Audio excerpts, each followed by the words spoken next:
So, ang dami-dami nagmamahal sa inyo, inay. Kitang-kita naman sa suporta ng mga fans, di ba po? May mga nanggaling pa sa malalayo, may mga bumiyahe pa po.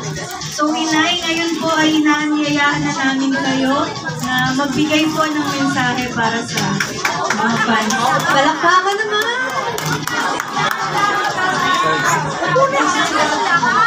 Upo muna daw, upo muna. Upo muna tayo. Upuan natin para mas Marinig natin si Inay. Yan. Ano? Ang nasa daw.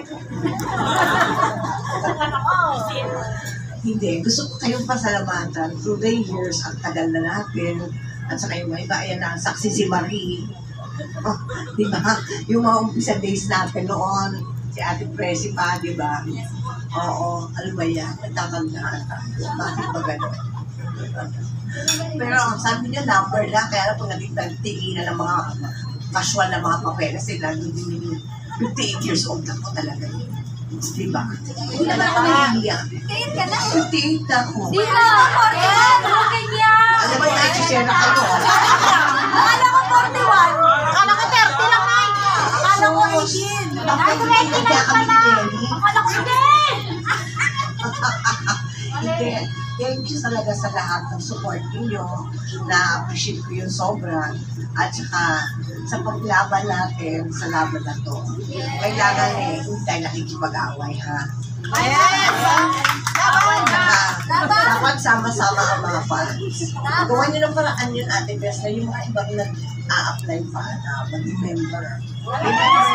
Lalaki natin ng venue. Oo, tama. Para ano, para yung mga Maricel Jacks na Forever Friends, tapos kung ano pa yung title, makikukoordinate sa inyo para pag may affair tayo, di ba, nandun lahat sila. Sa pamumuno ng Forever Friends, di ba?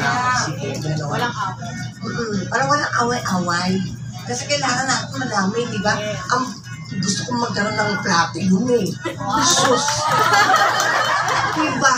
Kasi nalang nangyari naman kung sino yung unang nag-register. Oo. Okay. Yes. Alam ko na, pasensya. Oo. Eh, para mabilis. O pero, okay, gawa tayo ng parang Malaki natin ng venue na. Oo. Araleta na tayo. Maria! Oo, di ba? May mga Mindanao chapter tayo, di ba? May mga gano'n, di ba? O, ano pang inihintay nyo? Yung mga bagets, naloloka ako. Ano ba nangyari sa inyo? Naman yung sa'yo!